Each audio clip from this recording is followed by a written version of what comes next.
Dito ka lang pala nagtatago. Kasama mo pa yung lalaking yan. Ilang beses ko nang sinabi sa'yo na hindi ka pwedeng umibig sa hindi nating kauri. Napakatigas talaga ng ulo mo, Alma. Ipinagpalit mo si Ramon sa isang hamak na magsasaka. Nay, pakiusap. Hayaan niyo na po akong mamuhay ng payapa kasama ng lalaking mahal ko. Wala akong gusto kay Ramon. At kahit kailan, hindi ko siya mamahalin. Kailangan parusahan ng lalaking yan dahil sa paglayo niya sa'yo. Kaya pala bigla ka nalang nawala sa araw ng kasal niyo ni Ramon.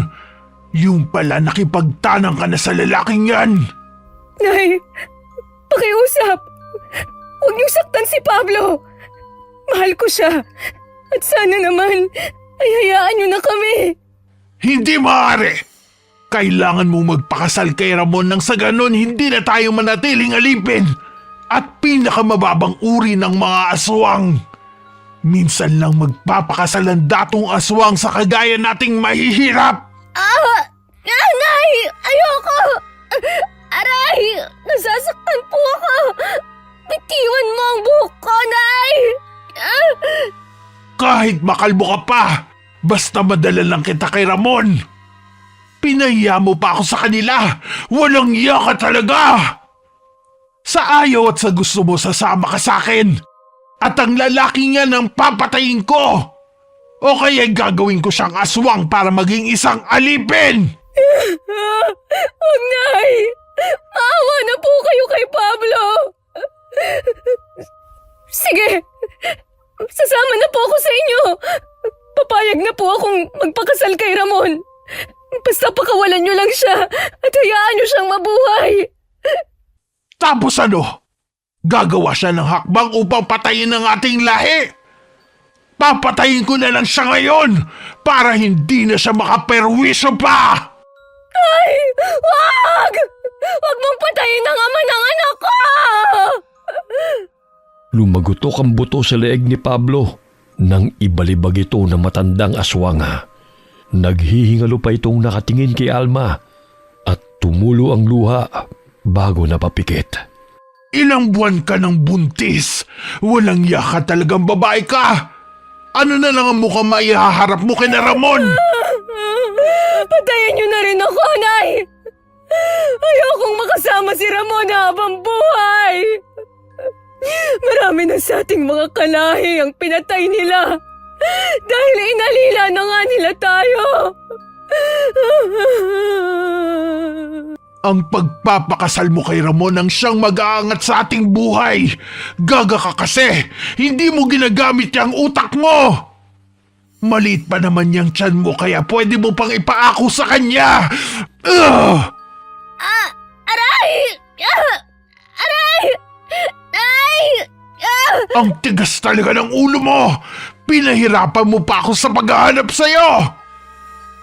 Kinaladkad ng inang aswang si Alma palabas ng kubo.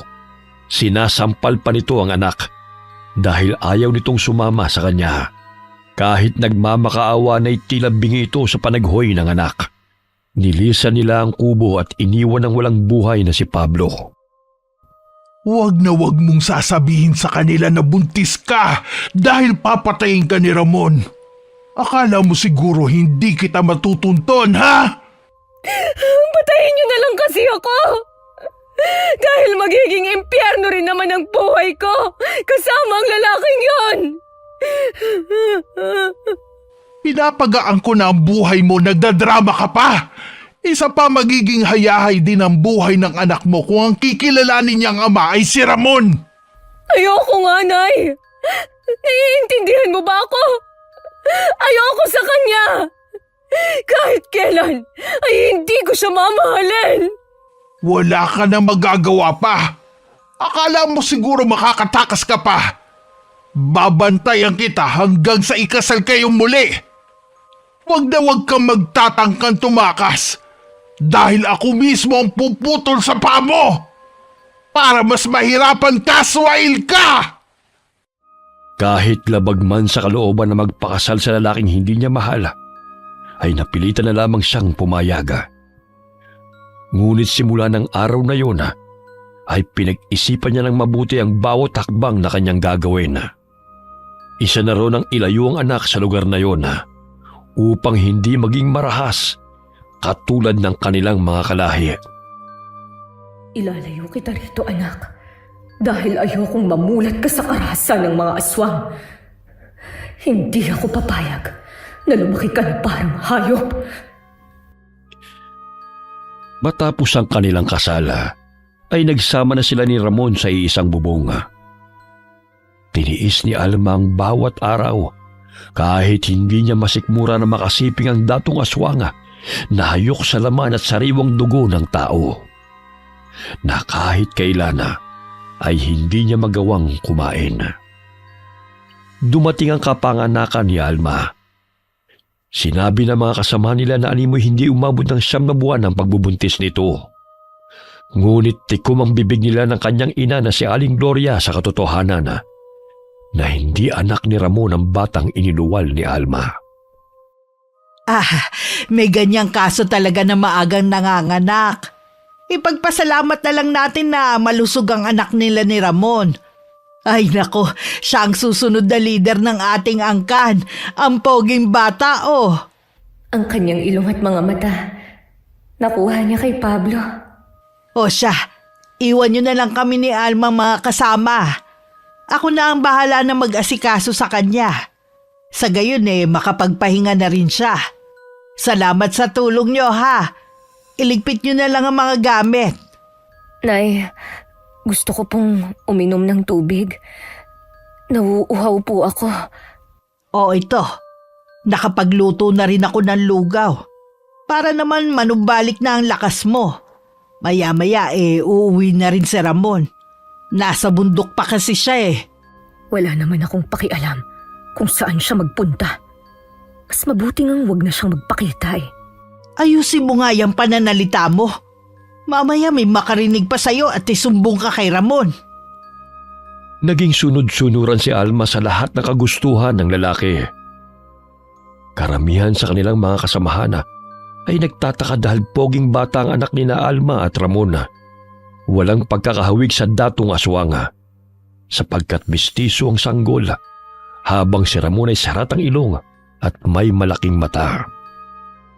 Hindi lang siya nagmana sa kanyang ama. Matapang ang dugo ni Alma Matangos ang ilong ng nanay niya Nay, parang ayaw ng anak ko na pinagkakaguluhan siya. Tingnan mo ayaw niyang tumahan sa kakaiyak. Pwede bang palabasin mo na ang mga taong yan sa bahay? Nasasabik lang silang makita ang bata. Ikaw naman Makalipas ang 2 buwan, nagkaroon ng pagkakataon na makatakas si Alma sapagkat nagpaalam siya kay Ramon upang ipasyal ang kanilang anak. Pumayag naman ito, basta't may kasama lamang sila. Nawili sa pagkipagkwentuhan ng babaeng kasama niya sa kakilala nito, kaya't pasimpleng naglakad-lakad palayo si Alma hanggang sa tuluyan na silang makalayo. Lakad-takbo ang kanyang ginawa. Sumilay ang ngiti sa kanyang labi nang makitang isang truck na huminto sa daan, kaya't nakisuyo siya sa driver na makisakay patungong bayan. Manong, kailangan kong madala sa ospital ang anak ko dahil nilalagnat po siya. Sige na po, maawa na kayo sa akin. Naawa ang driver sa kanilang mag-ina, kaya't agad siyang pinasakay nito at pinarurot ang sasakyan. Sana hindi nila ako nasundan. Anak, lalayo tayo sa lugar na ito dahil ayokong maging katulad kanila. Mahal na mahal kita at ang tunay mong amang si Pablo. Bumaba sila ng bayan at nagpasalamat sa driver. Mahigpit niyang niyakap ang anak at naglakad kahit hindi niya alam kung saan patutungo. Maya-maya'y nakaagaw ng kanyang pansin ang bahay ampunan. Diyan ko iiwan ang aking anak. Ayun, may babaeng lumabas. Kahit papano'y alam ko kung sino ang kukuha sa kanya. Dahan-dahang inilapag ni Alma ang sanggol sa gate at nagtago sa mga halaman. Nagulat ang babae nang makita ang sanggol matapos nitong magtapon ng basura. Anak, patawad. Ito lang ang naisip kong paraan upang mailayo kita sa mga aswang. Pangako, babalikan kita. Aayusin ko muna ang lahat dahil alam kong hinahanap na nila tayo. Magiging ligtas ka rito, mahal ko. Tahimik na umiiyak si Alma habang yakap ang lampin. Ipinanganak ang sanggol na may malapad na nunal sa batok, kaya't madali lamang niya itong makikilala. Pumasok na ang babae. Dala ang anak ko. Naway, maging ligtas ka, anak. Bibisitahin kita rito kapag maayos na ang lahat. Hindi pwedeng matuntun ka ng mga kalahi natin. Naluluhang nilisan ni Alma ang bahay ampunan. Saglit siyang napatigil sa pagtakbo at muling nilingon ang lugar kung saan ito iniwan ng anak. Ilang sandali muli siyang lumakad palayo, ngunit ipinangako sa sarili na hindi siya babalik sa lugar ng mga kalabang aswang.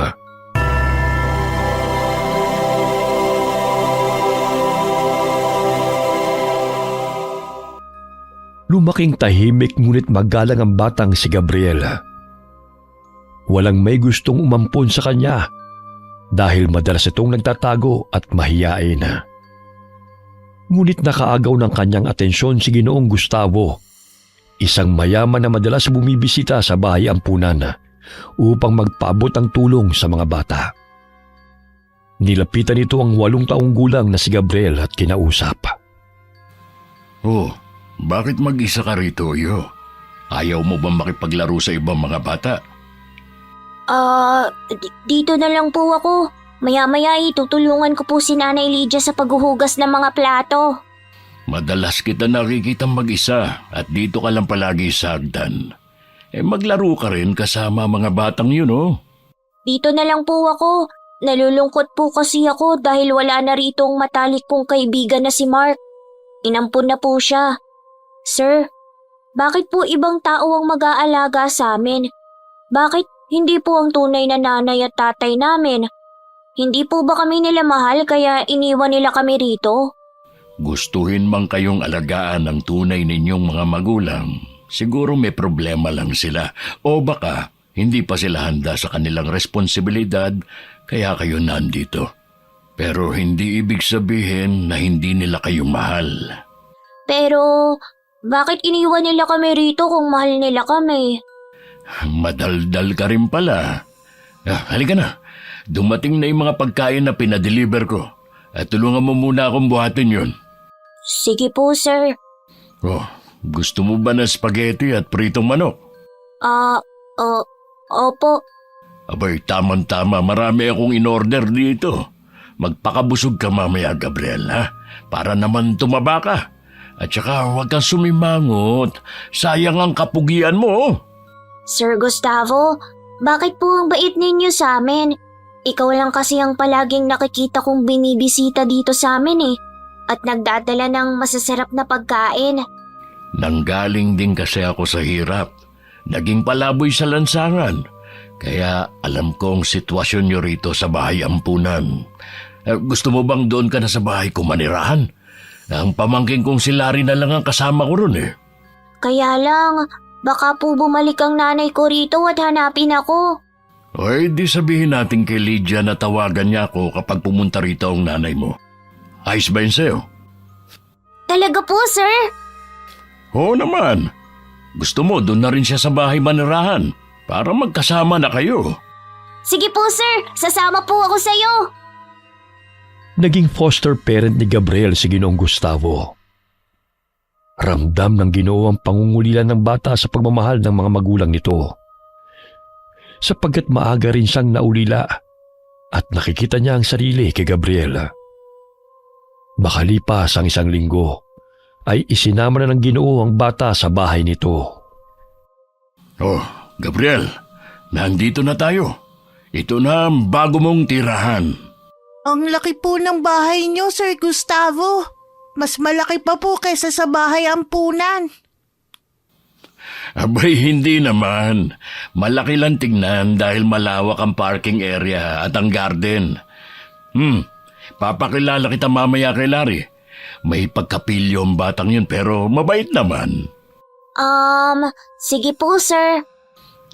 Huwag ka mahiya dito, Gabriel, ha? Ituring mong sariling bahay ito. Kumain ka kapag gutom ka. At saka, sabihan mo lang si Mameng ng mga kakailanganin mo. Opo. Nabaling ang kanyang paningin sa lalaki na bumaba ng hagdan. Maangas sa mukha nito. Taliwas sa sinasabi ng Ginoo na mabait. Parang hindi naman mabait ang lalaking yan. Nakakatakot ang mukha niya. Ayan na pala ang Kuya Larry mo. Siya ang kasama mo rito dahil ang 2 anak ko'y nasa Amerika na nakatira. Dahil doon ang kanilang trabaho at may pamilya na rin. Ang asawa ko naman pumanaw na. Good afternoon po, Sir Larry. Anong good sa afternoon, ha? Sabi mo nga sa akin. Larry, wag mo naman takutin tong si Gabriel. Mamaya umiyak pa yan. Joke lang. Oh, Gabriel, welcome ka sa bahay na ito. Huwag kang matakot sa akin. Makulit lang talaga ako. Ihahatid ko na muna siya sa magiging kwarto niya, ha? Para makapagpahinga na tong si Gabriel. Tito, may babayaran pala kami sa eskwelahan bukas. 3,000 po. Parang walang katapusan na bayaran naman yan, ah. Nung 1 linggo humingi ka rin sa akin. Alam mo namang graduating na ako eh. Kung wala naman po kayong pera sa ngayon, maghahanap na lang ako ng paraan para magkapera. Magtatrabaho na lang ako sa fast food na pinapasukan ng kaibigan ko. Oh, eto na ang 5,000. Pati allowance mo na yan, ha? Maraming salamat, Tito. Siya, maiwan ko na muna kayo. May gagawin kasi akong project eh. Pangiting bumalik ng kwarto si Larry matapos na makahingi ng pera sa tiyuhin. Minsan ay wala naman itong bayarin, ngunit ginagastos nito ang pera para sa barkada. Bagamat naging masipag si Gabriel sa gawaing bahay, kahit na hindi siya inuutusan, kaya't naging madali ang trabaho ni Aling Mameng dahil sa tulong niya. Oh, Gabriel, bakit ikaw naghuhugas ng mga plato? Iwan mo na yan kay Mameng. Ayos lang po, Sir Gustavo. Wala naman po akong ginagawa para makapagpahinga naman po si Nanay Mameng. Ang bait mo talagang bata. Basta kapag napagod ka magpahinga ka rin, ha? Opo, sir. Kaya ko naman to eh. Malapit lang din ang paaralan sa bahay na tinutuluyan nila, kaya't nagpatuloy si Gabriel sa pag-aaral sa elementarya.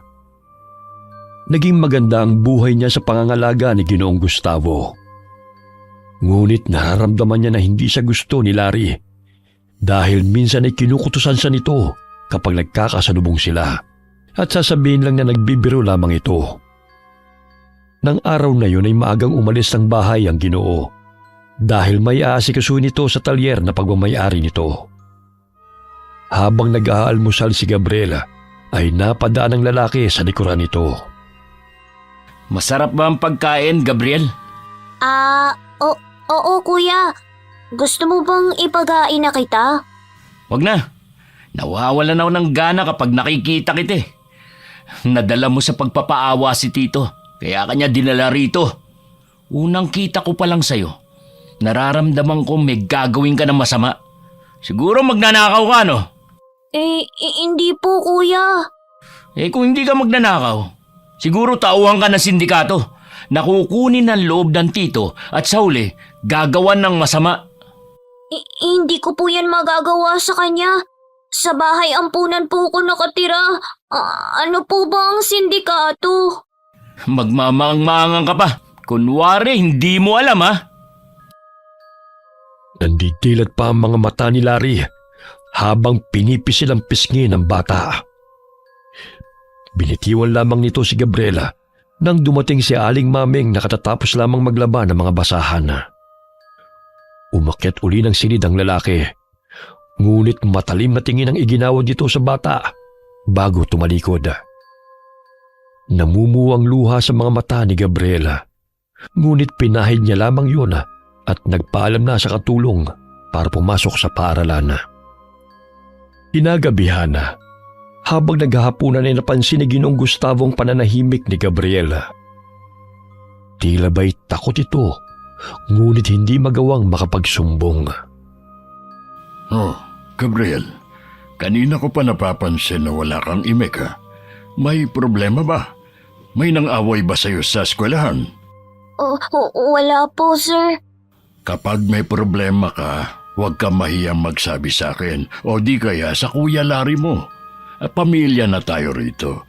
Hindi magtatagal, magiging legal na kitang ampon. Kaya magiging anak na talaga kita. Ano? Akala ko ba pansamantalang maninirahan lang siya rito? Ayos lang naman na patirehin siya rito na hindi mo aampunin ng legal ang batang yan. Wala namang problema kung gusto kong legal ang pag-aampon sa kanya. Sumang-ayon naman ang mga pinsan mo Isa pa, masaya akong maging parte ng pamilya natin si Gabriel. Para na nga kaming mag-ama talaga dahil pareho kaming pogi. Baka kasi dumating ang mga totoong mga magulang yan at kunin siya kapag pinamanahan mo na yan. Ay naku Larry, kung ano-ano talagang iniisip mo. Kumain ka na nga lang. Kaya siguro mukhang takot si Gabriel dahil tinatakot mo, no? Ay, hindi Nag-uusap lang naman kami paminsan-minsan At saka, bakit siya matatakot sa akin? Ang bait-bait ko nga sa kanya. Basta ayokong inaaway mo tong si Gabriel. Mabait siyang bata kaya pakikitunguhan mo siya ng maayos. Buisit na batang to. Magiging kaagaw ko pa sa mamanahin ko. Bakit kasi kailangan niya mag-ampon pa? Nandito naman akong pamangkin niya. Oh, Larry, bakit ganyan ka makatingin kay Gabriel? Ayokong sinasaktan mo siya, ha? Sa oras na malaman kung may ginawa ka sa kanya na hindi ka nais-nais, ako makakalaban mo. Ano naman po ang gagawin ko sa kanya? Mabait naman ako. Tsaka, wag lang siya makulit o makakasira ng mga gamit ko para wala po kaming problema. Gusto ko lang na magkasundo tayong lahat sa pamamahay na ito. Ayoko ng away dahil pareho kayong importante sa akin kaya kayo narito. Hindi ko naman siya inaano At saka bunsong kapatid na ang turing ko sa kanya. Di ba, Gabriel? Tumango na lamang siya at nanatiling tahimik. Matapos kumain ay agad na siyang pumasok ng kwarto upang magbasa ng mga aralin. Bagamat muling sumagi sa kanyang isipan ang sinabi ni Larry na baka miyembro siya ng sindikato. Bakit kaya niya naisip na miyembro ako ng sindikato? Si Nanay Lydia at ang mga bata sa bahay ampunan lang naman ng mga kasama ko Hindi ko magagawang saktan si Sir Gustavo na naging mabait sa amin. Mukhang siya pa nga tong salbahe, hindi ako Masayang ibinalita ni Ginoong Gustavo kay Gabriela na legal niya na itong inampona nang maayos na nito ang adoption paper. Narinig ni Larry ang usapan ng dalawa, kaya't kuyumang kamao nito dahil sa pagkainis. Hindi pwedeng manatili ang batang yan dito. Papahirapan ko siya para siya na mismo ang kusang aalis. Oh, Larry, nandiyan ka na pala. Halika rito, samahan mo kami ni Gabriel sa pagmimerienda. Busog pa ako, Tito. Nakapagmerienda na ako sa eskwelahan Ay, ikaw ang bahala. Ipagtatabi ka na lang namin. Para pag nagutom ka mamaya, may kakainin ka pa. Sige po, salamat. Malalim na bumuntong hininga si Larry bago tumalikod. Naririnig pa nito na masayang nagkukwentuhan pa rin ang dalawa. Dahilan na madagdagan ang pagkayamot nito. Kumain ka ng kumain, Gabriel. Ay marami pang pagkain, Tumataba na nga po ako. Hindi na po kasya sa akin ang mga damit ko. Ay, oo nga. Sige, matapos mong kumain, bibili tayo ng damit sa mall at ng iba pang mga gamit mo. Pasensya ka na at nakalimutan kong ibili ka ng bagong damit. Ilang buwan ka nang nandito pero ilang piraso pa lang ang nabili ko sa'yo. Ganyan talaga kapag matanda na, nagiging malilimutin. Salamat po, sir. Pero ayos pa naman ang mga damit ko Medyo kasya pa naman. Anong sir? Anak na kita, kaya tawagin mo na akong papa, simula ngayon. Mababa na aga magkahalong tuwa at hiya sa mukha ng bata nang sabihin yon sa kanya ng Ginoo. Ngunit labis siyang nagpapasalamat sa maayos na pagtrato ni Ginoong Gustavo. Matapos nilang magmerienda, ay agad na silang pumunta ng mall. Nahihiya pa si Gabriel, ngunit ang Ginoo mismo ang pumipili ng mga mamahaling gamit. Sir Gustavo? Di ba sabi ko sa'yo, papa nang itawag mo sa akin? Papa, pwede naman pong sa ukay-ukay lang tayo bumili Mukhang mahal po ang mga damit dito. Doon po sa pinupuntahan namin ni Nanay Lydia. Dati, 3 piraso, 50 lang. Naku, hindi pwede yan. Kailangan bago at maganda ang damit mo. At saka di ba malapit na ang birthday mo? Sa susunod na linggo na nga yun Opo, ayos lang naman po sa akin kahit mumurahin lang ang mga gamit ko. Bunsong anak na ang turing ko sa'yo, kaya dapat maayos ang mga damit mo para naman kung makikita kayo ng totoong nanay mo, hindi niya sasabihin na pinabayaan kita. Maraming salamat po sa lahat ng kabutihan ninyo sa akin. Masisilayan ang tuwa sa mukha ng batang si Gabriel nang makita ang mga bagong gamit na pinamili para sa kanya. Gabriel, ipapahatid na lang kita mamaya sa driver May meeting pa pala ako sa kliyente ko mamayang 2:00. Dumaan sila sa isang gusali at agad na bumaba si Ginoong Gustavo. Tanging si Mang Kanor na driver ang kasama ni Gabriel pauwi ng bahay at muling bumalik din ang driver sa lugar kung nasaan ang amo nito. Habang papasok ng bahay, bitbit ni Gabriel ang kanilang pinamili. Sinalubong siya ni Larry na nooy maangas na nakatingin sa kanya. Aba naman, may bagong damit Pero parang hindi naman bagay sa'yo yan, bata. Dahil ang bagay sa'yo, mga basahan. Grabe ang pang-uuto mo kay Tito Pinaglaanan ka pa talaga niya ng panahon at salapi para legal kanyang ampunin. Tahimik lang na napatingala si Gabriel sa kanya at malamlam ang mga mata. Binatukan pa niya ito at nakita yun ni Aling Maming. Kaya't dali-daling tumakbo ang katulong patungo sa kinaroroonan ng bata at inilayo ito kay Larry. Ikaw, Aling Maming, wag na wag kang magsusumbong kay Tito dahil malilintikan ka rin sa akin. Inakay na lamang ng katulong si Gabriel patungo sa kwarto nito. Dahil napapadalas na nitong nakikitang sinasaktan ni Larry ang bata at pinagsasabihan ng masama. Ngunit hindi nito magawang makapagsumbong kay Ginoong Gustavo dahil maging siya'y maaaring gawa ng kwento ng binata at maaaring palayasin sa bahay.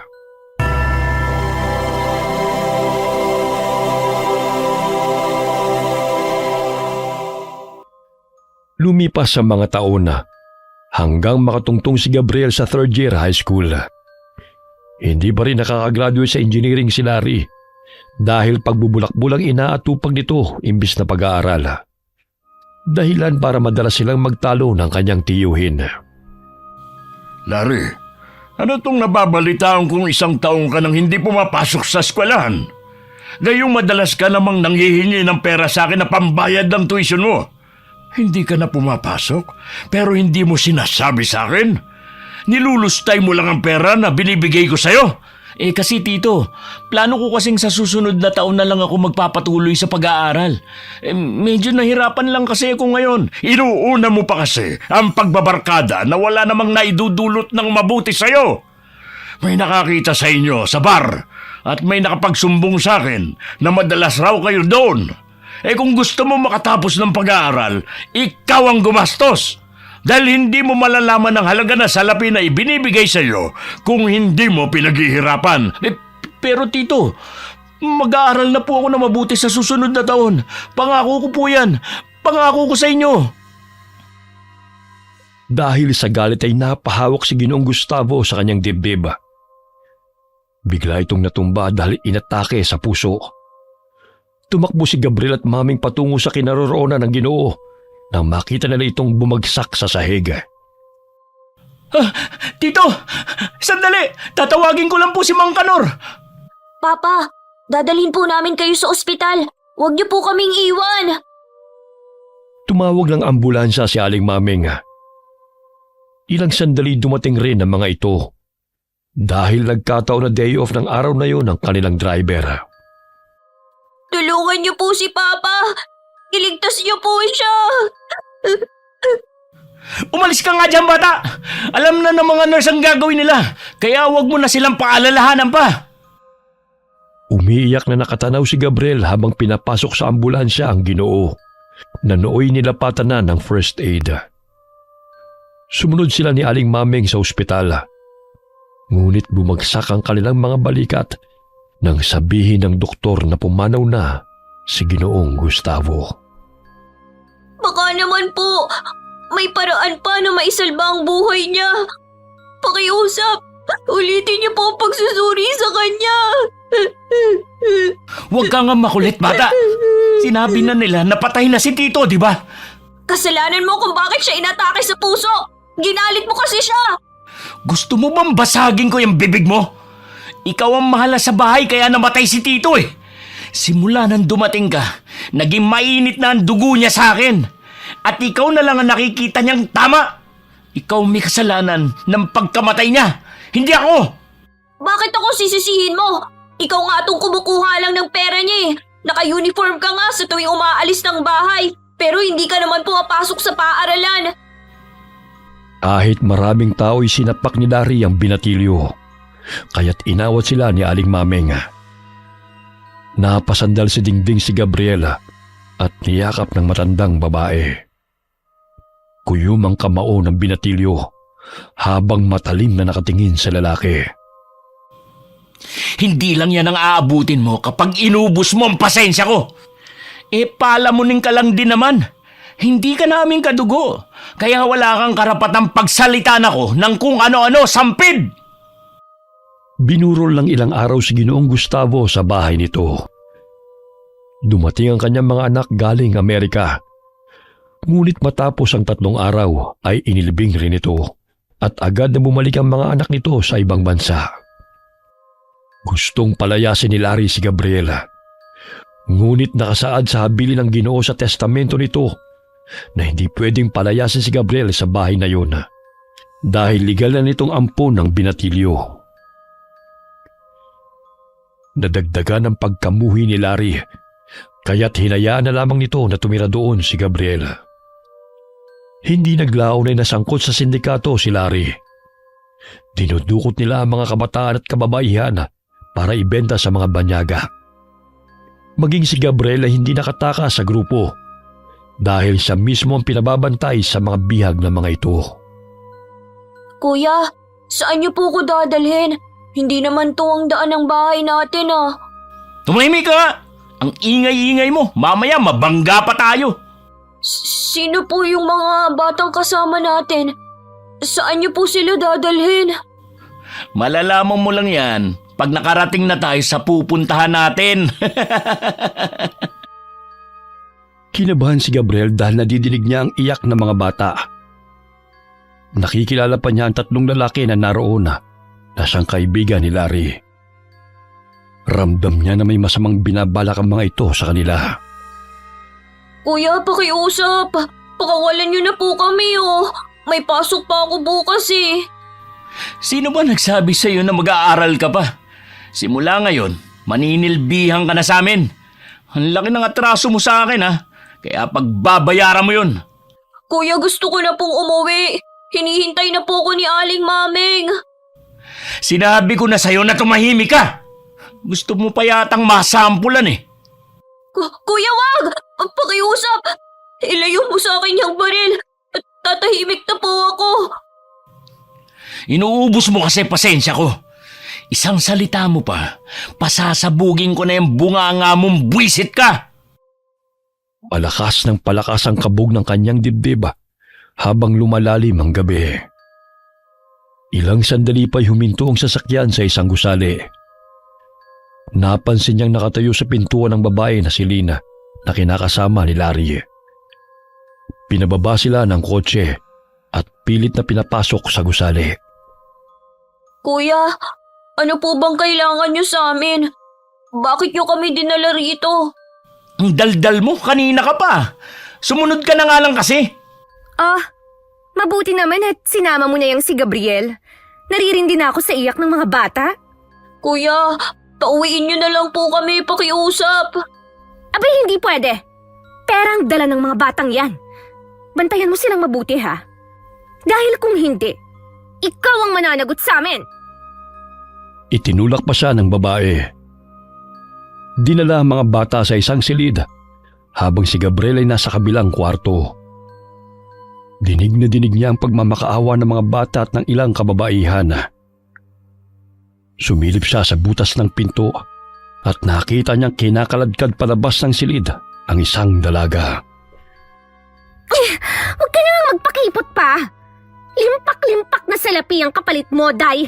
Kaya huwag ka nang umiyak dyan. Sumunod ka na lang kung ayaw mong masaktan. Binibenta siguro nila ang mga bihag. Kailangan kong gumawa ng paraan upang makatakas kami rito. Maging ako'y nasa panganib din. Hoy, Gabriel, lumabas ka nga dyan. Dalhin mo tong pagkain sa mga bata. Ang ingay-ingay eh. Kuya, hinahanap na rin po sila ng kanilang mga magulang. Pakawala na po natin sila oh. Itiko mo yung bibig mo. Dito na sila at walang makakalabas hanggat hindi ko sinasabi.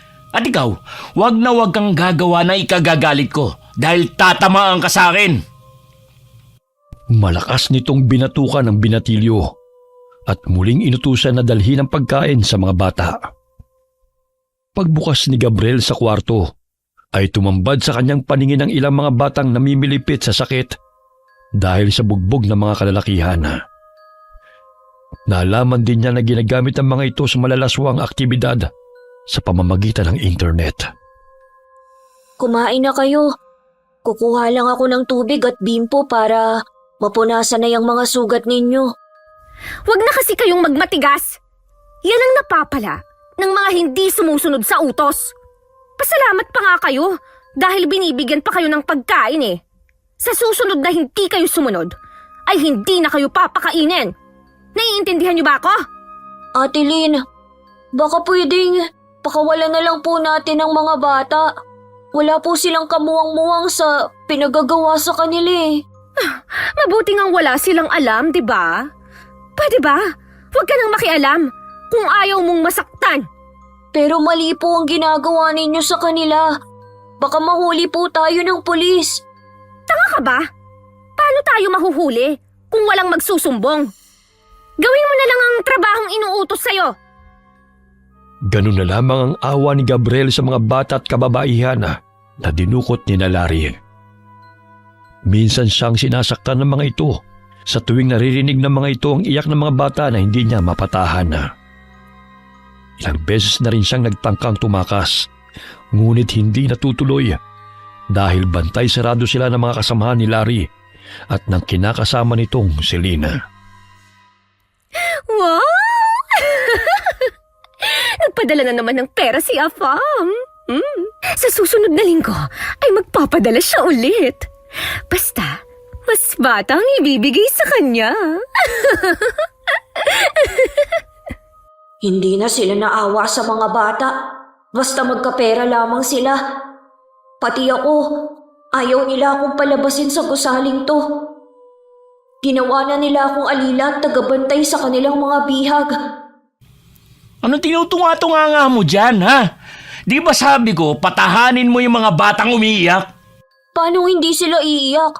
Masakit ang katawan nila sa pang-aabuso ng pinagbentahan nyo sa kanila. Kuya, maawa naman po kayo sa kanila oh. Pakiusap. Itigil nyo na po ang pagpapahirap sa kanila. Gusto mo bang pahirapan din kita? Pasalamat ka nga't hindi pa kita binebenta sa mga banyaga eh. Napakasama niyo, Kuya Larry. Gagawin niyo lahat para magkapera lang kayo. Ni wala kayong pakialam sa pagdurusa ng mga bata. Ano sabi mo? Ha? Malakas na sinuntok ni Larry si Gabriel sa panga. Sinipa-sipa pa niya ang binatilyo nang bumagsak sa sahig. Hindi pa nakontento ay sinabunutan pa niya ito at pinagsasampal, kaya't pumutok ang labi nito. Huwag mo kong turuan sa gagawin ko.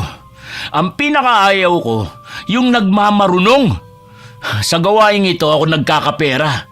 Kaya hindi na ako nakakaramdam ng awa o salitang konsensya. Kaya kahit anong sabihin mo, hindi ako tatablan nun. Naiintindihan mo ba ako? Hindi ko sukat akalain na aabot sa ganitong kasamaan mo. Pati ang iniwang mana ni Papa Gustavo na para sa pag-aaral ko, inubos mo na lahat. Pati ang bahay ibinenta mo pa. Tapos ngayon, mga kinabukasan ng ibang bata ang sinisira ninyo. Wala kayong puso, Kuya Larry! Bilib talaga ako sa katapangan mo, Gabriel eh. Noon parang tuta ka lang tignan. Ngayon marunong ka na sumagot ha. Tignan ko lang ang tapang mong walang yaka. Hoy, tama na yan, Larry. Baka mapatay mo pa yan eh. Pag nangyari yun eh, wala nang magpapakain sa mga bihag natin. Ayoko namang mag-asikaso sa mga yun. Dahil naiirita akong marinig ang ingay nila. Matabil kasi dila ng gagong to eh. Nilalabanan na ako. Kahit anong gawin niya, hindi naman yan makakatakas dito dahil bantay sarado. Umiinit na naman yung ulo mo. Ang daming pera oh, kaya hinay-hinay sa pananakit. Sinuwerte ka lang ngayon, bata. Sa susunod na painitin mo pa ulo ko, hindi lang yan ang aabutin mo. Naintindihan mo ba ako? Gumapang si Gabriel patungo sa sulok ng silid at napayakap na lamang sa kanyang sarili. Dumudugo ang kanyang labi at masakit ang kanyang tagiliran dahil sa sipa ng lalaki. Pagbabayaran mo rin ang lahat ng kawalangyaan yung ito. Hindi sa lahat ng oras ay aayon sa'yo. Makakatakas din kami sa impyernong lugar na to. Ipapakulong namin kayo. Anong tinitingin-tingin mo, ha? Ayan ka na naman. Tapalan mo nga ng pera yung mata mo para hindi ka na magalit sa batang yan. Kumukulo talaga ang dugo mo kay Gabriel noon pa man. Buwisit eh, mula nung makita ko yan. Gabriel, puntahan mo muna yung mga babae. Sabihan mo sila na maghanda para bukas. Dahan-dahang lumabas ng kwarto ang binatilyo. Sinampal pa siya ng isang lalaki pagkalabas niya ng pintuan, dahilan para madagdagan ang sugat niya sa labi. Wala siyang magawa upang ipagtanggol ang sarili.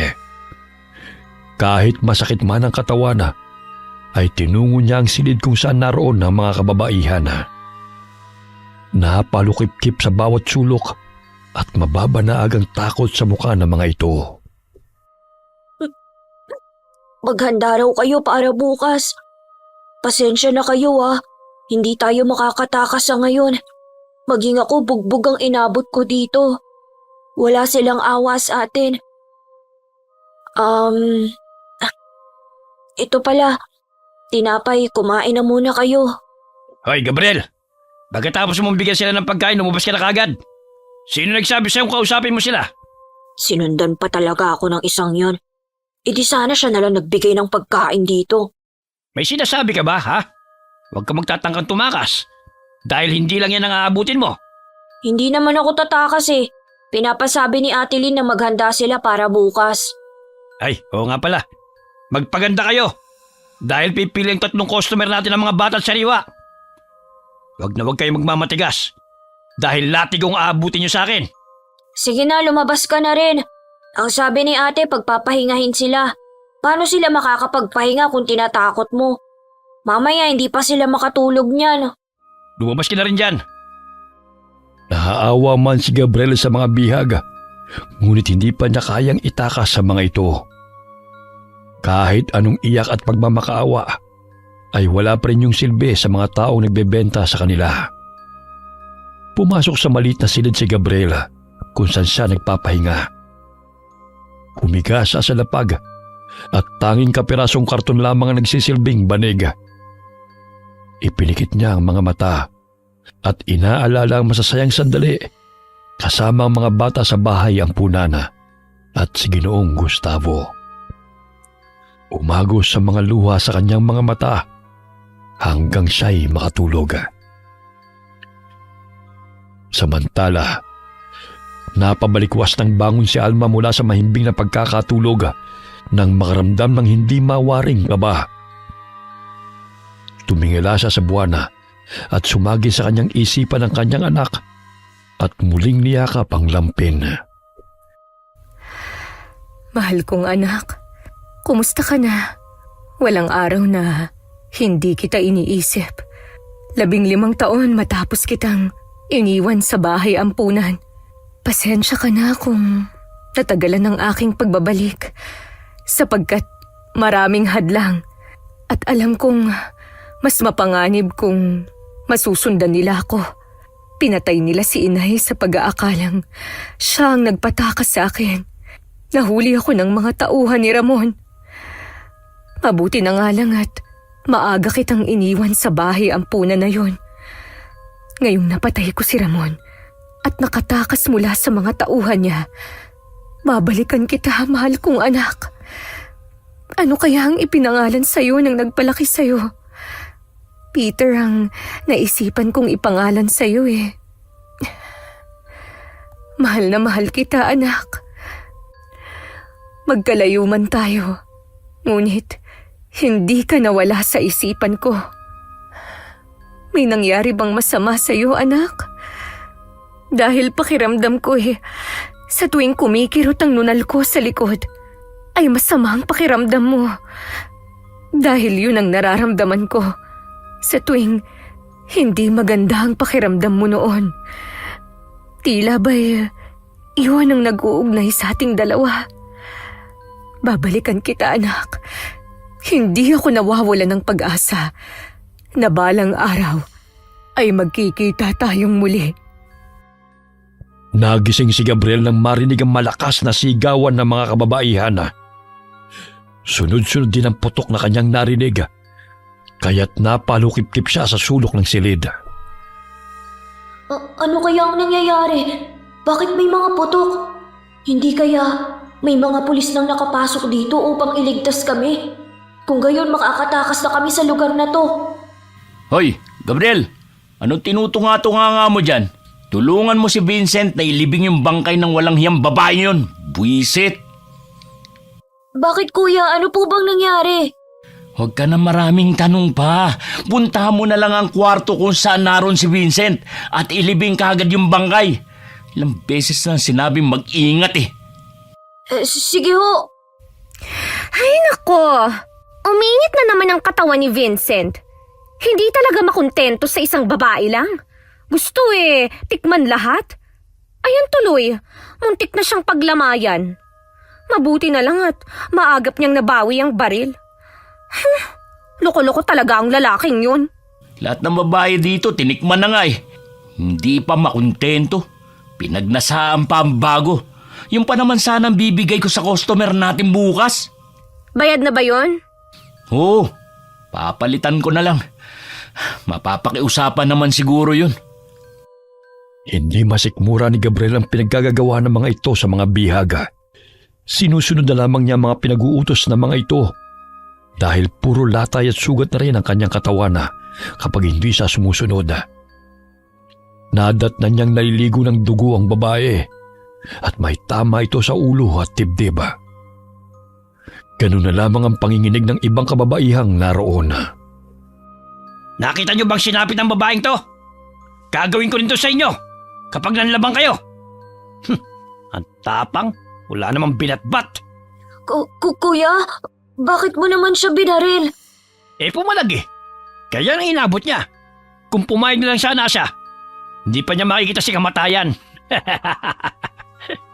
Kawawa naman po siya. Hindi man lang siya mailibing ng maayos. Paano kung multuhin niya tayo rito? Nagpapaniwala ka pa talaga sa multo, ha? Magsimula ka na maghukay sa likod para maibawon ko na ito. Daliman mo ha, para hindi mangamoy. Ano kaya kung ibalik mo na lang sa pamilya niya? Para naman mabigyan siya ng maayos na libing. Ang hina talaga ng utak mo, no? Eh di pag binalik natin to, mahuhuli pa tayo. Ang bobo mo talaga. Palibasa wala nang laman yung utak mo eh. Paano magkakalaman? Eh hindi nyo nga kami pinapakain ng maayos. Samantalang kayo, nagpapakasasa sa perang bunga ng kawalangyaan ninyo. Hoy, titignan mo na lang ba yan? O tutulungan mo ako sa pagbubuhat? Tutulong na po. Awang-awa si Gabriel sa babaeng pinatay ni Vincent. Naririnig pa niya ang tawanan ng mga kasamahan nito habang kinakantsawa ng naturang lalaki. Umiiyak ang binatilyo dahil hindi niya lubos maisip na magagawa niyang maglibing ng bangkay ng inosenteng tao. Ang dapat na ililibing dito, kayong mga asal hayop. Sana, maranasan nyo rin kung paano nyo saktan at pahirapan ang lahat ng dinukot nyo. Sa gayon kayo naman ang magbakaawa at umiyak kagaya nila. Tumingala siya sa maliwanag at bilog na buwan at paulit-ulit niyang sinasambit ang hinanakit niya kina Larry at sa mga kasamahan nito. Tila ba'y nadidinig ni Alma ang panaghoy ng kanyang anak na umaalingaw-ngaw sa kanyang pandinig habang nakatingala rin sa maliwanag na buwan. Nararamdaman kong nasa panganib ang aking anak.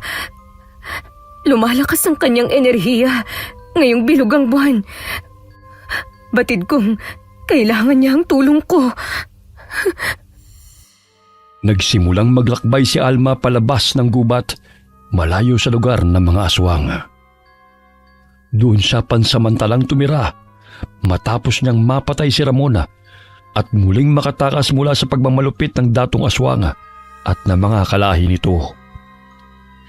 Pupunta siya sa bahay ampunan kung saan niya iniwan ang anak. Nagbantay siya ng sasakyan na mapapadaan hanggang sa sumapit ang umaga. Ayun, may truck. Kailangan kong makasakay doon. Buong magdamag na akong naghihintay. Malayo pa lamang ay ikinakaway na niya ang kanyang kamay. Kaya huminto ito at pinasakay naman siya ng driver. Tinakpan na lamang niya ng balabal ang kanyang peklat sa muka. Sa gayon ay hindi matakot ang driver sa kanya. Napansin niyang palingon-lingon ito sa kanya. Kaya't pinaliwanag niya ang nangyari sa kanyang muka. Huwag po kayong matakot sa akin. Hindi po ako masamang tao. Nagkaganito lang ang itsura ko dahil sa pagmamalupit nila sa akin. Kaya't nagkaroon ako ng malalim na peklat sa pisngi at noo. Napansin ni Alma na kumalma ang mukha ng driver.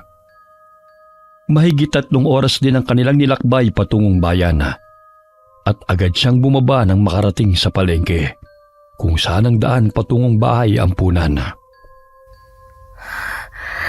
Malaki na rin pala ang pinagbago ng lugar na ito. Marami ng gusali ang naipatayo. Pero nandito pa rin naman siguro ang bahay ampunan. Kailangan kong hanapin yun para muli kong makita ang anak ko. Ayun!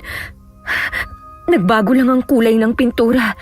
Pero parehong pangalan pa rin ang nakalagay.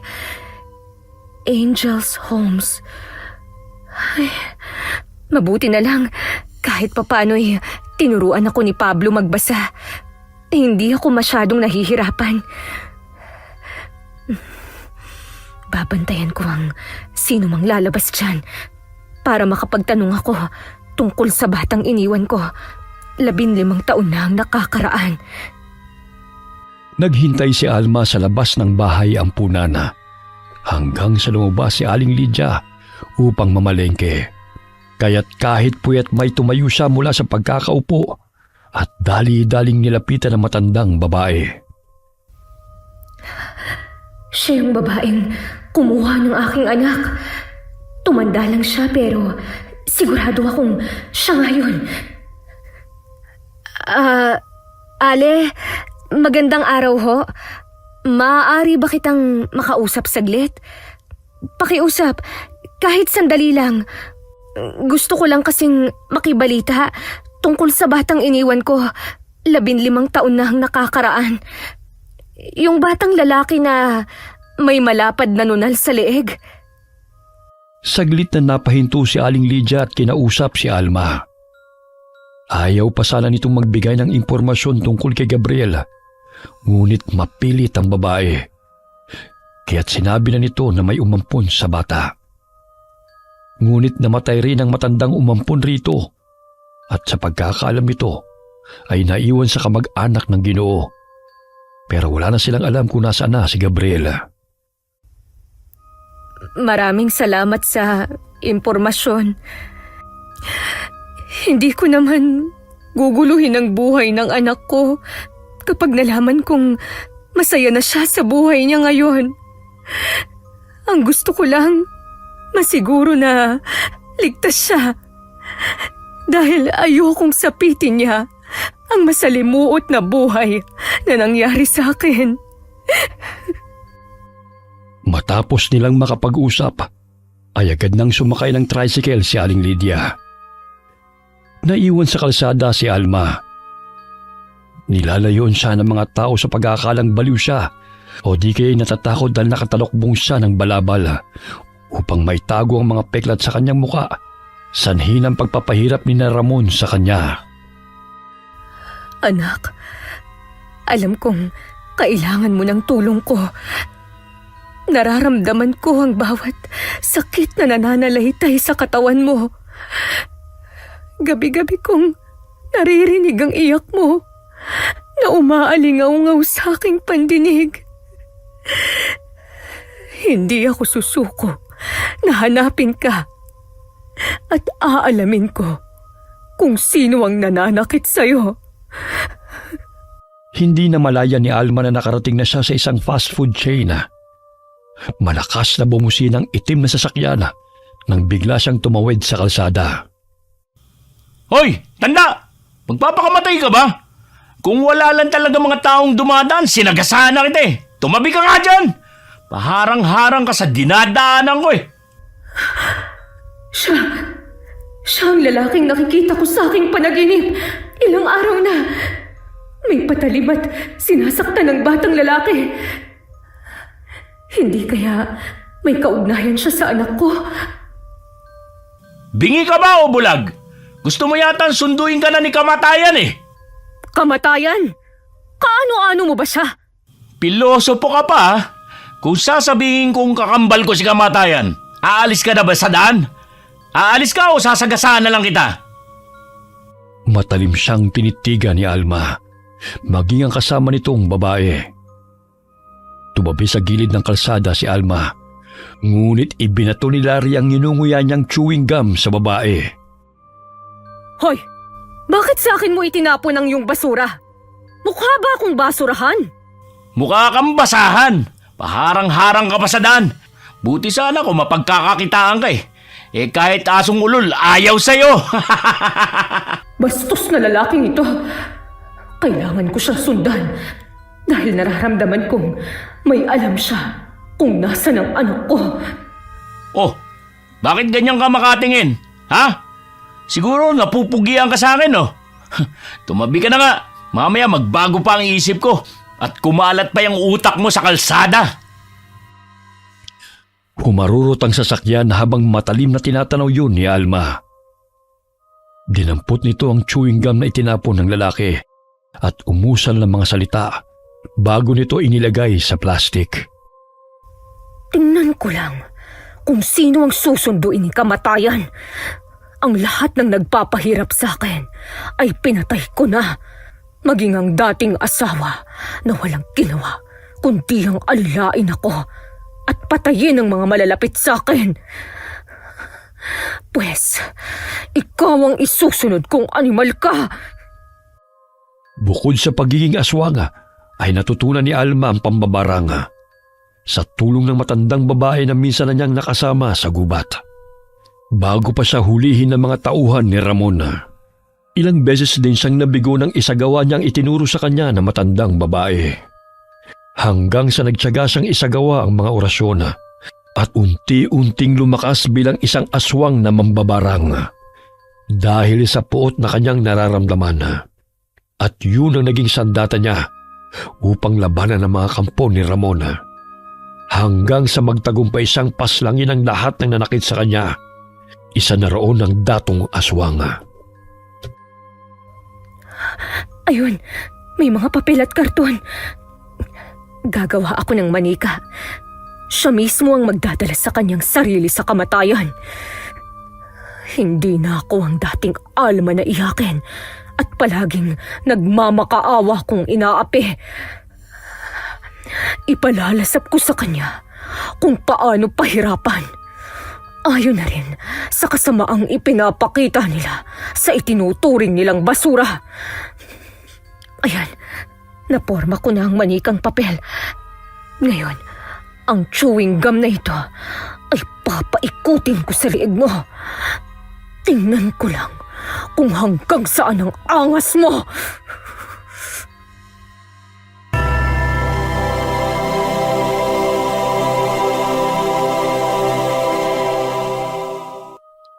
Samantala, muntik nang mabangga ang sasakyan na minamaneho ni Larry. Mabuti na lamang inaapakan ito kaagad ng preno. Ano ba, Larry? Gusto mo na bang mamatay? Magdahan-dahan ka naman sa pagmamaneho. Ha? May anino kasing biglang humarang sa daan eh. Hindi ko makita ang kalsada. Wala naman akong nakita.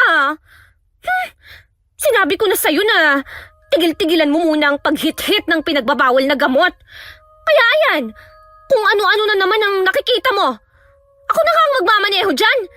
Mamaya madisgrasya pa tayo. Parang sakit ng lalamunan ko. Parang natutuyot. May tubig dyan. Baka lalagdatin ka. Kaya uminom ka na ng gamot bago pa yan lumala. Ilang araw ka nang hindi natutulog eh. Mamaya, magpahinga ka na lang. Kami na ang bahalang mag-asikaso sa mga kliyente natin. Nandyan naman si Vincent tsaka si Ron. Lynn, ang babae, mukhang sinusundan niya tayo. Ayun siya. Nakikita ko sa side mirror. Nasaan? Wala naman Ay nako, guni-guni mo lang yan. Noong nakaraang araw inakala mong pusa ang batang tumatakbo, kaya binaril mo. Magpahinga ka na nga.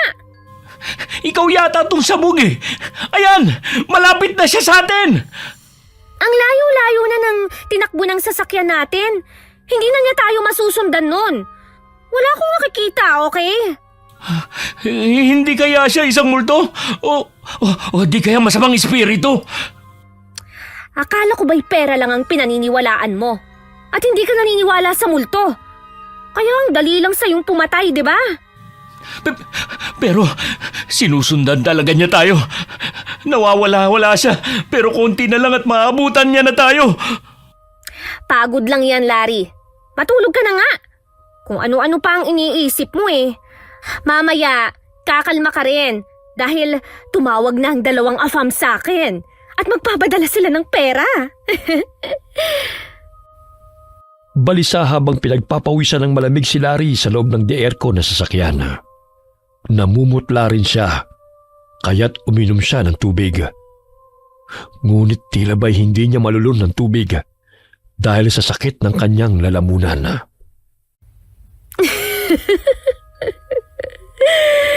Nararamdaman kong unti-unting tumatalab na sa iyong katawan ang ginagawa ko. Paglalaruan muna kita bago ka patayin.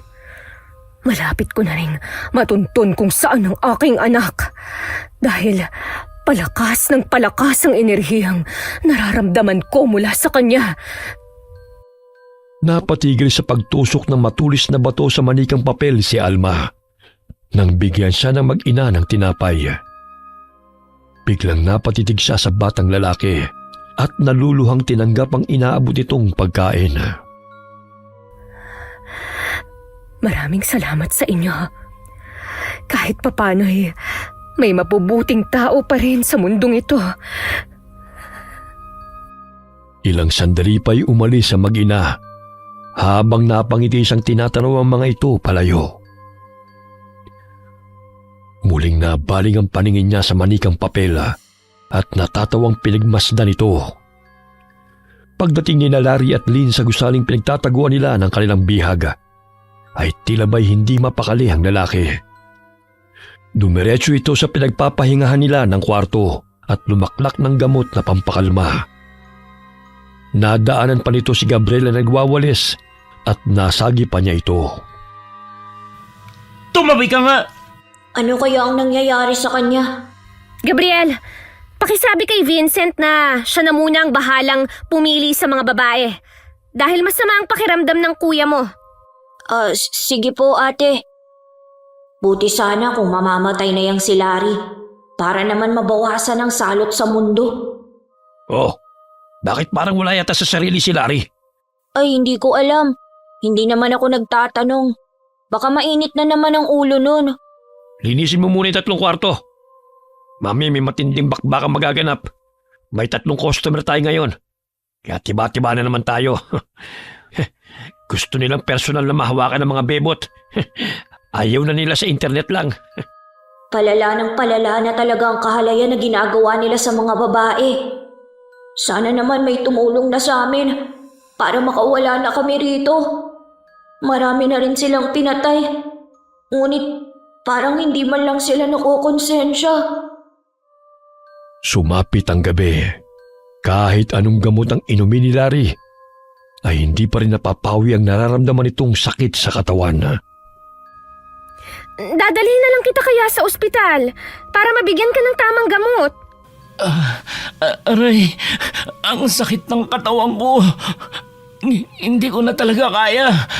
Siguro mangkukulam yung babaeng pulubi kanina. Akala ko ba hindi ka naniniwala sa mga ganyan? Siya lang naman ang nakasagutan ko kanina eh. Isa pa, nakita kong sinusundan niya tayo. Oh, halika na. Bago ka pa mamatay dyan. Dahil sa'yo, hindi tuloy na tuloy ang mga big time na customer natin. Hindi ko nasagot muli ang tawag nila kanina eh. Pera na, naging bato pa. Ako pa talaga ang sisisi mo. Nakikita mo namang sumasakit na ang buong katawan ko, di ba? Aray! Nandiyan naman sina Vincent at Rona. Inalalayan ng babae si Larry palabas ng kwarto.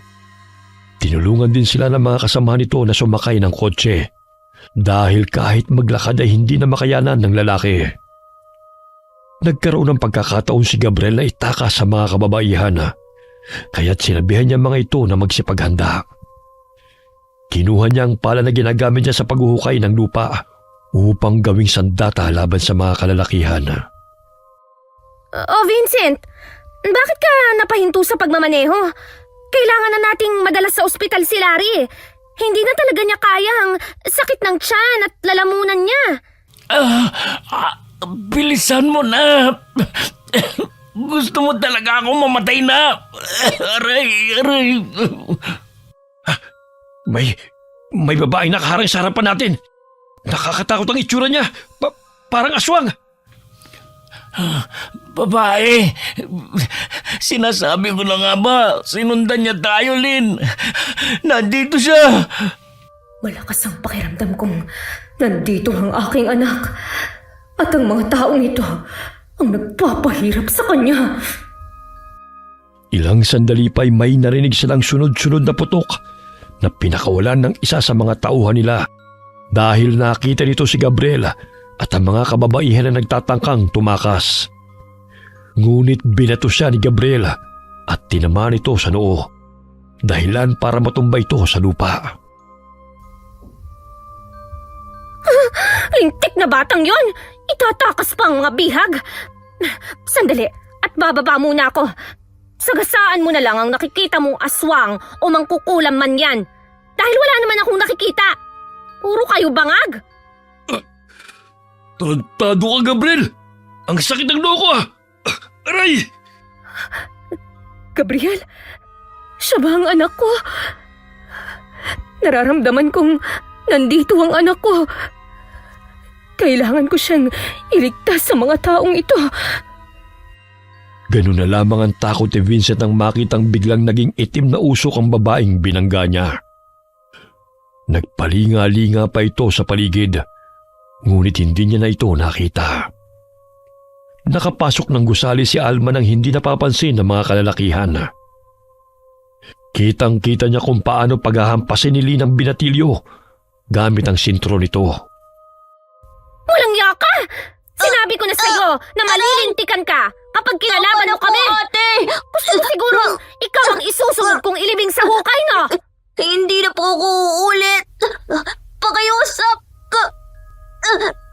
Tama na po. Anong tama na? Kasasaktan Inuubos mo na talaga po ang pasensya ko, ako. Gabriel. Ito ang dapat sa'yo para magkanta ka! Tama na yan! Walang kalaban-laban ng bata! Mapanakit ang kamay mong to, kaya dapat nang putulin! Ikaw? Paano mo kami nasundan dito? Bitiwan mo nga ang kamay ko! Unang kita ko pa lang sa inyo. Alam ko nang wala kayong gagawing tama. Matapang lang kayo dahil may mga baril kayo. Etong sa'yo! Aray! Ang braso ko! Bitiwan mo ako! Pinilipit ni Alma ang braso ni Lina bago niya ito ibinagsak sa sementong sahig. Napabaluktot pa ang babae dahil sa naramdaman nitong sakit. Nagtago si Gabriel nang magpakawala ng putok ang isa sa mga tauhang naroon. Ngunit maliksi itong nailagan ng hindi nila kilalang babae. Nanilisik ang mga mata nito at tila ba'y galit na natuon ang pansin sa taong nagpapaputok. Gusto mo bang maramdaman kung gaano kasakit ang matamaan ng bala? Ngayon, itutok mo sa iyong ulo at kalabitin ang gatilyo. Bakit sinusunod niya ang sinasabi ng babae? Parang hindi niya makontrol ang kanyang kamay. Sino kaya ang babaeng yon? Bakit siya nandito? Pero hindi bale, siya na siguro magliligtas sa amin. Demonyo! Kampung ka ng demonyo! Pakiusap, huwag mong gawin sa akin to! Ayoko pang mamatay! At sino ang gusto mong mamatay? Ako! Ilang sandali pa'y kinalabit ng lalaki ang gatilyo at nabutas ang sentido nito na siya mismo ang may kagagawan.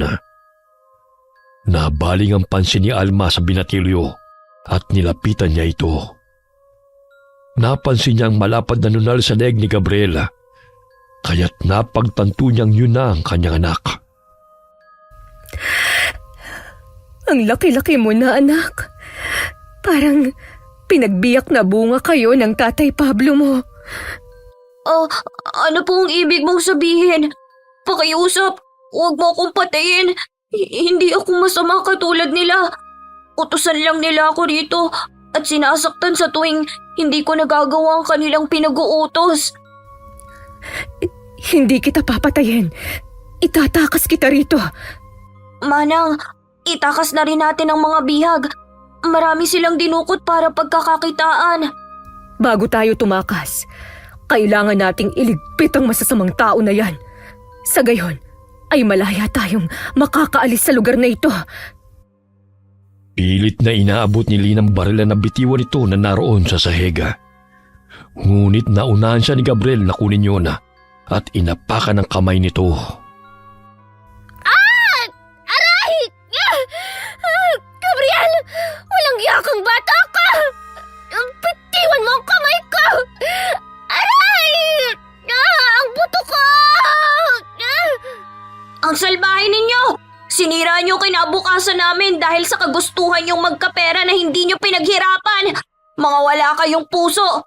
Dapat kayong ilibing sa hukay. Hindi ang mga inosenteng bata at kababaihan na namamatay dahil sa kasamaan niyo. Ikaw ang papatayin ko! Makawala lang ako! Anong sinabi mo, ha? Ngayong nandito na ako, hindi na ako papayag na saktan niyo pa ulit ang anak ko! Anak? Anak mo si Gabriel? Malakas ang pakiramdam kong siya ang batang iniwan ko sa bahay ampunan. 15 taon nang nakalilipas. Minsan ko na siyang iniligtas sa mga taong gustong pumatay sa amin. Sa pag-aakalang magiging ligtas siya kapag nakalayo na kami sa kuta ng mga aswang. Ngunit, wala kayong pinagkaiba sa mga masasamang aswang. Kaya't ang dapat sa inyo ay parusahan. Anong nangyayari sa mukha mo? Bakit biglang nangitim yung mga mata mo? At tinutubuan ng ugat ang iyong balat? Laking pasasalamat ko sa inyo kung bakit natuntun ko ang aking anak. Dahil may silbi rin kahit papano ang kawalang hiyaan ng kasama mo. Tama si Larry. Isa kang mangkukulam. Aswang! Oh, bakit parang takot ka na ngayon? Kanina lang ang lakas ng loob mong manakit sa batang ito. Gusto mo bang halukayin ko ang laman mo bago patayin? Tumakbo si Gabriel palayo kay Alma na nooy nagpalit na ng anyo bilang aswang. Sinakal nito ang babae at binitin at tinabay papel lamang ito. Lumakas ang pag-ihip ng hangin na siyang dumagdag sa takot ng mga tao sa loob ng gusaling yun.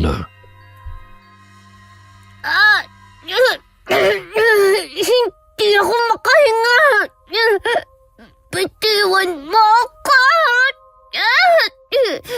Sa bawat daing mo'y mas nananaigang kagustuhan kong patayin ka sapagkat nararamdaman ko ang enerhiya ng mga kaluluwang pinatay nyo na humihingi ng hustisya. Mga wala kayong awa, kaya't hindi rin kayo dapat nakaawaan. Bitiwan mo ako.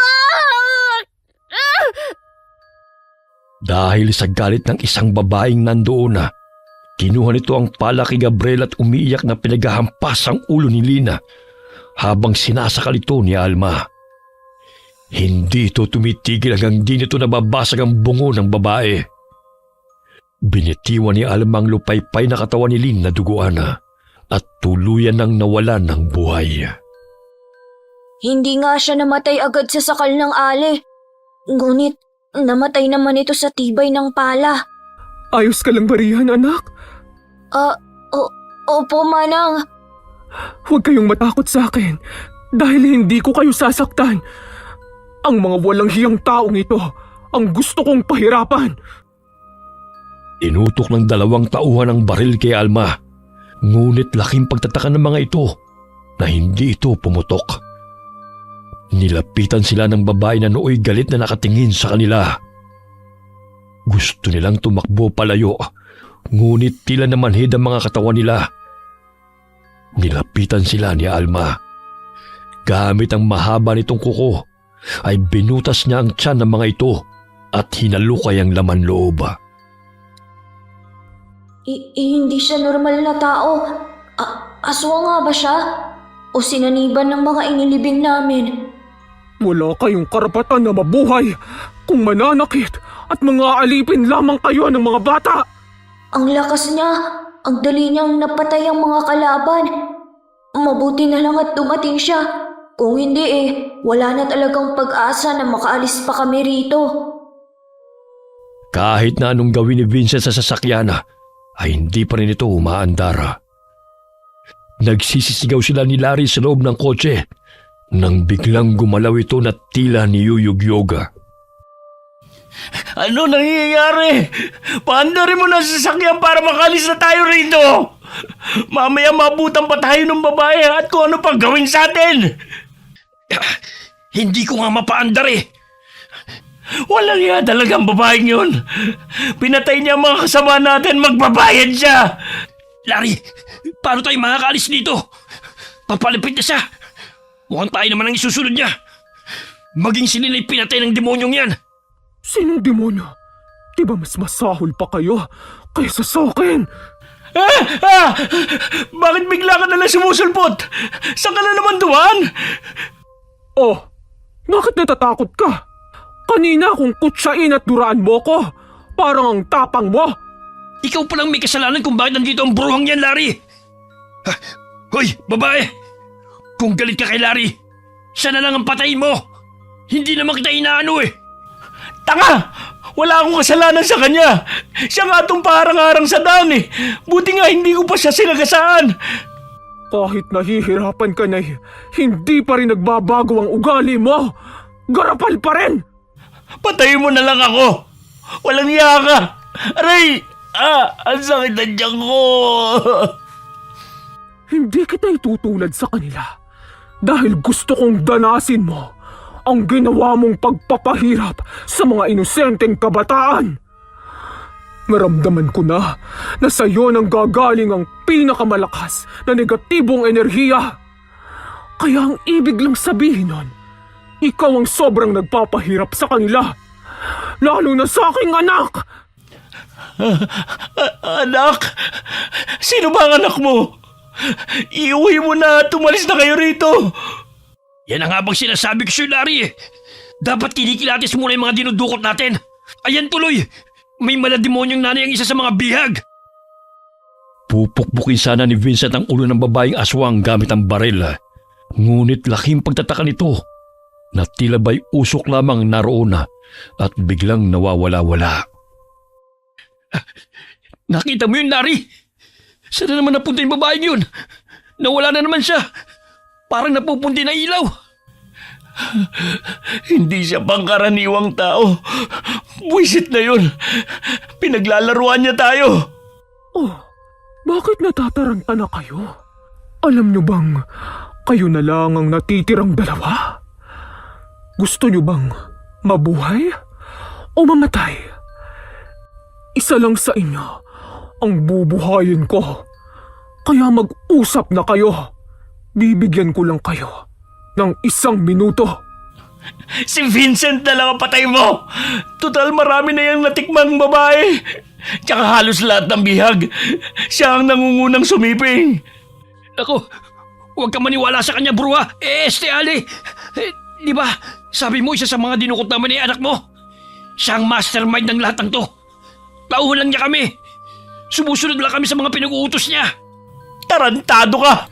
Ikaw nga tong may ideya sa pandudukot eh! Ilalaglag mo pa ako!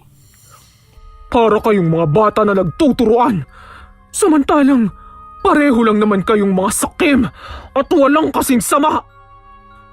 Alam nyo, pareho ko na lang kayong papatayin. Yun nga lang, pahihirapan ko muna ang isa at ang isa naman ay papatayin ko ngayon din. Tarantado ka pala eh! Magpakita ka para makuha mo ang hinahanap mo!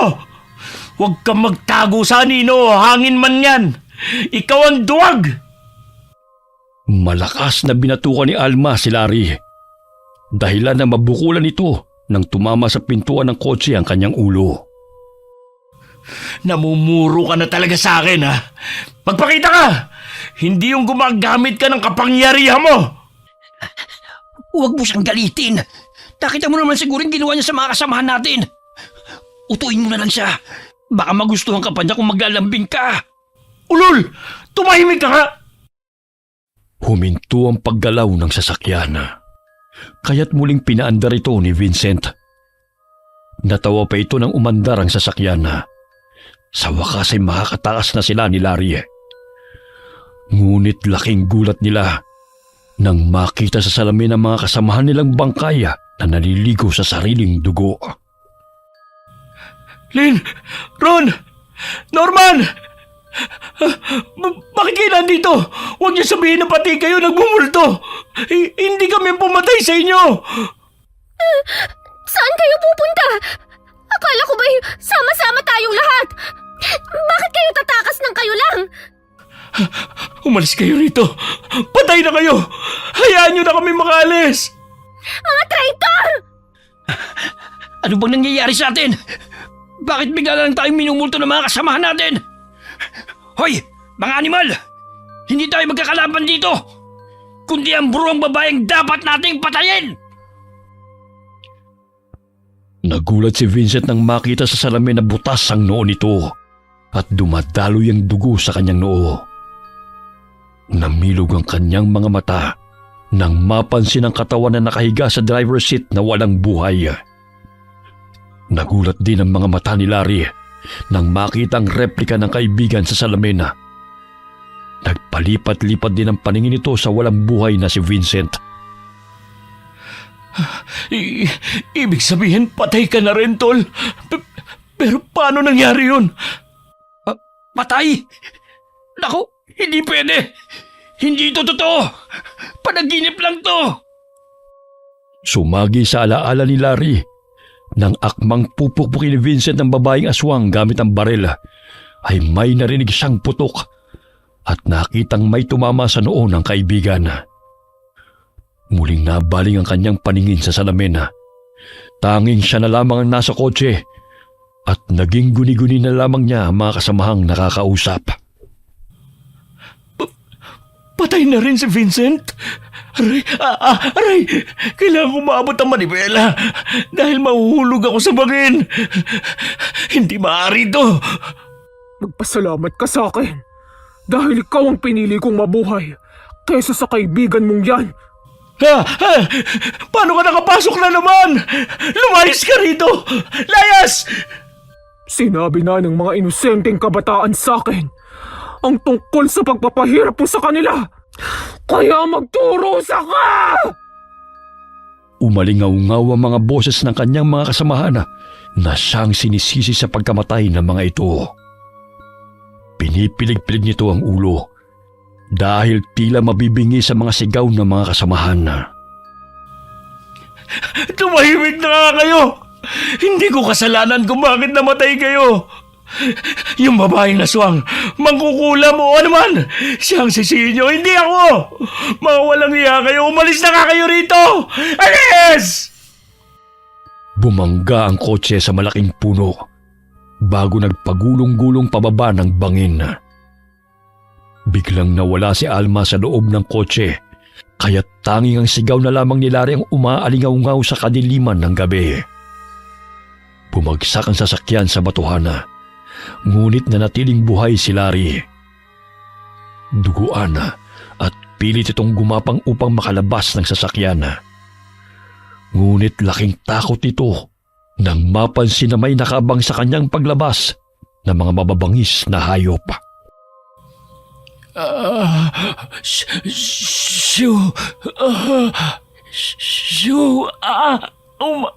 Umalis na kayo rito. Hindi ako pagkain.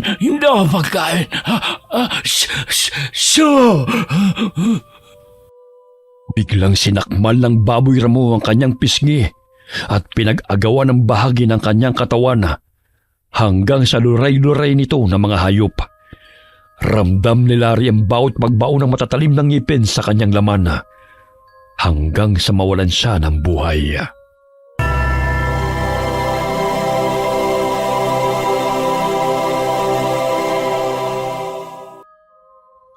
Saan na kaya siya nakarating?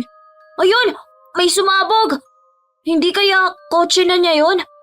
Nahulog siya sa bangin at pinagpiestahan ng mga mababangis na hayop ang kanyang katawan. Paano niyo po nagawang labanan sila?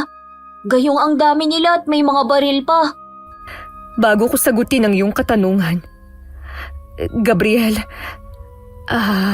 iyon ang pangalan mo, hindi ba? Opo. Gabriel, anak, gusto kong magpakilala sa'yo. Ako si Alma. Ako ang nanay mo. Hindi lahat ay maipapaliwanag ng siyensya.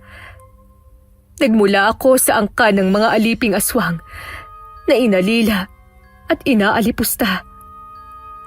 Kagaya niyo, pinagmalupitan din ako. Kaya ito ang nangyari sa aking mukha at katawan. Ang mga markang ito ang siyang sanhi ng pagdurusa sa kamay ng masasamang aswang na siyang nagpahirap sa akin. Ngunit ang lahat ng kasamaan ay may hangganan. Gabriel, anak ko, bumalik ako rito dahil alam kong kailangan mo ang tulong ko. Totoo po bang kayo ang nanay ko? Paano mo masasabi yun? Kung ikaw nga ang nanay ko, bakit mo ko iniwan? Alam mo bang Matagal akong naghihintay sa pagbabalik mo. Ayokong magpaampon dahil baka kapag umalis ako sa bahay ampunan, dumating ka at magkasalisihan tayo. Anak, patawarin mo ako. Ginawa ko yun para sa kaligtasan mo. Alam kong nanganganib ang buhay natin, lalo na ikaw. Kapag nalaman ng mga aswang na hindi ka anak ni Ramon, ay papatayin ka nila. Pilit akong pinakasal sa kanya, kahit labag man sa damdamin ko. Pinapatay nila ang tatay Pablo mo, at ang sarili ko pang ina ang gumawa nun. Kaya hindi rin sila magdadalawang isip na patayin ka. Itinakas kita, anak, hanggang sa mapadpad ako sa bahay ampunan. At doon kita iniwan. Hindi ako nakabalik agad dahil nahuli ako ng mga tauhan ni Ramon. At ang mga peklat na ito ang siyang alaala ng kanilang parusa sa akin. Ayokong maranasan mo ang nangyari sa akin, anak. Walang araw na hindi kita naiisip. Mahal na mahal ko kayo ng tatay Pablo mo. Ang nunal sa iyong batok, ang siyang palatandaan ko na ikaw nga ang sanggol na iniwan ko. Dahil yan ang nag-uugnay sa ating dalawa. Mula pa nang isilang kita, sa tuwing masama ang pakiramdam mo, kumikirot din ang nunal ko sa likod. Kaya kita natunton ay dahil lumakas ang iyong enerhiya ngayong kabilugan ng buwan. Magiging aswang rin ba ako katulad ninyo? Anak, nanggaling man ako sa angkan ng mga aswang. Ngunit hindi ako kumakain at humihigop ng laman at dugo ng tao. Maaari kang mamuhay bilang isang normal na tao. Lumaki kang normal, kaya yun ka hanggang sa iyong pagtanda. Nagpapasalamat ako sa matandang babae na kumupkup sa iyo. Dahil sa kanya, nabuhay ka. Pero bakit ka napunta sa mga masasamang tao na yun? Inampun ako ni Sir Gustavo. Pero sila rin pamangkin po niya. Nang mamatay si Sir Gustavo, inangkin niya lahat ng pera na sana pampaaral ko. Hanggang sa naging miyembro siya ng sindikato. Sinasaktan niya ako sa tuwing hindi ko nagagawa ang pinag-uutos niya. Labag man sa damdamin ko ang ilibing ang mga bangkay na pinatay nila. Wala akong magawa dahil papatayin din nila ako. Kay lupit nila sa amin. Sa tuwing nagkakamali ako, binubugbog nila ako at hindi pinapakain. Gusto kong itakas ang mga dinukot nila. Pero hindi ko po sila kayang iligtas. Dahil maging ang sarili ko hindi ko kayang ipagtanggol. Tahan na, anak. Nandito na si nanay. Magsisimula tayo ng bagong buhay. Pupunan ko ang lahat ng pagkukulang ko sa'yo. Mahal na mahal kita, Gabriel.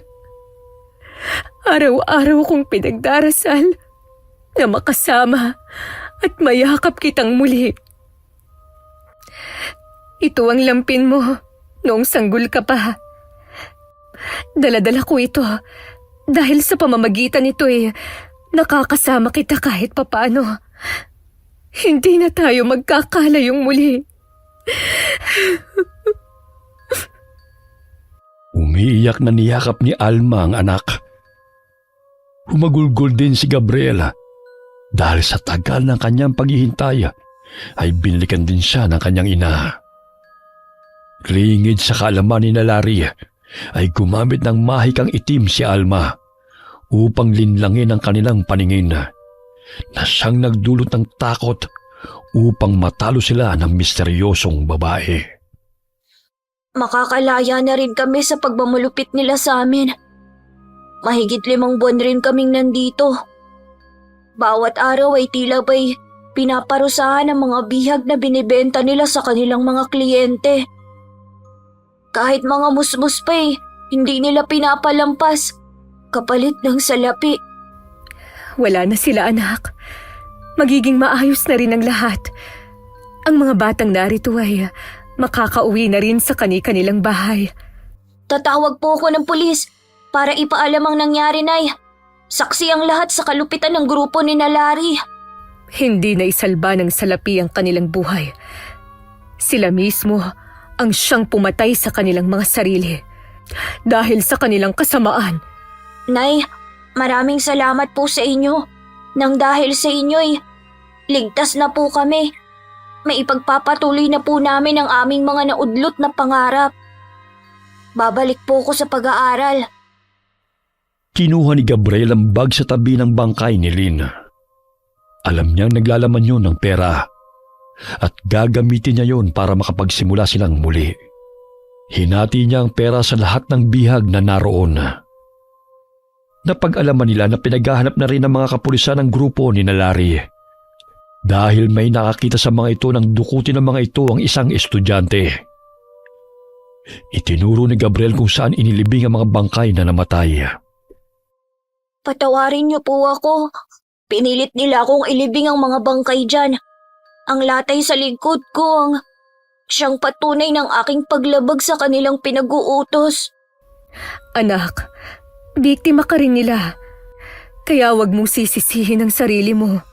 Araw-araw kong pinagdadasal ang mga inilibing ko rito. Naririnig ko ang pagmamakaawa nila. Sana manahimik na sila ngayong natagpuan na sila ng mga pulis. Sigurado akong matatahimik na rin sila, anak. Isa kang matapang na bata. Akalain mo, nakayanan mo ang pambubugbog nila sa'yo. Nay, kung nabubuhay lang si Sir Gustavo, natitiyak akong magiging masaya siya dahil nagkita na tayo. Pangako, Nay, mag-aaral ako na mabuti upang makaahon tayo sa hirap. Sa gayon hindi na tayo aalilain ng mga taong mapanghusga. Matapos ang tagpong yun, ay inihatid ng mga pulis sa mga biktima. May bagong naninirahan na rin sa bahay ni Ginoong Gustavo dahil ibinenta na yun ni Larry na sana'y mapupunta yun kay Gabriel. Hinanap nila si Aling Mameng na siyang tumayong ina ng binatilyo habang wala si Alma. Parang malapit lang sa palengke na ninirahan si Aling Mameng. Gusto ko po siyang makita, Nay. Dahil alam kong nag-aalala na rin yun sa akin. O sige, anak. Hahanapin natin siya sapagkat gusto ko ring magpasalamat sa kanya sa pagmamahal at pag-aalaga niya sa'yo. Siya po ang nagtatanggol sa akin sa tuwing sinasaktan at binubuliwan ako noon ni Larry. Hindi po niya ako pinabayaan, Nay. Mahal ka niya dahil napakabait mong bata. Alam mo ba, anak, parang nabuhay lang ang Tatay Pablo mo. Kamukhang kamukha mo kasi siya. Natigil ang kanilang pag-uusap nang tawagin ng matandang babae si Gabriel. Umiiyak ito ng niyakap ng mahigpit ng binatilyo.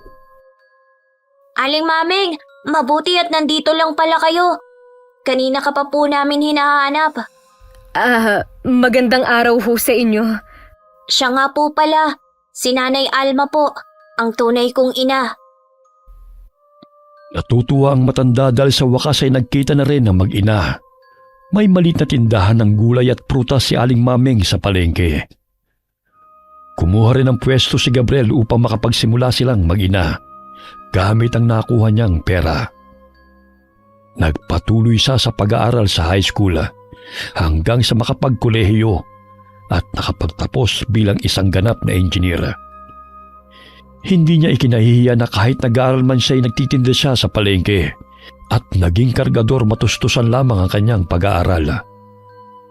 Halos walang pagsidla ng tuwa si Aling Maming at Aling Alma nang umakyat sa entablado si Gabriela at nakatanggap ng parangal bilang huwarang estudyante. Ipinagmamalaki kita, anak. Ang tunay na katapangan ay ang pagharap sa hamon ng buhay. Hindi ka sumuko. Kahit ang dami mo ng pinagdaanan. Hindi ko po sasayangin ang oportunidad na ibinigay sa akin ng mga taong naniwala sa akin.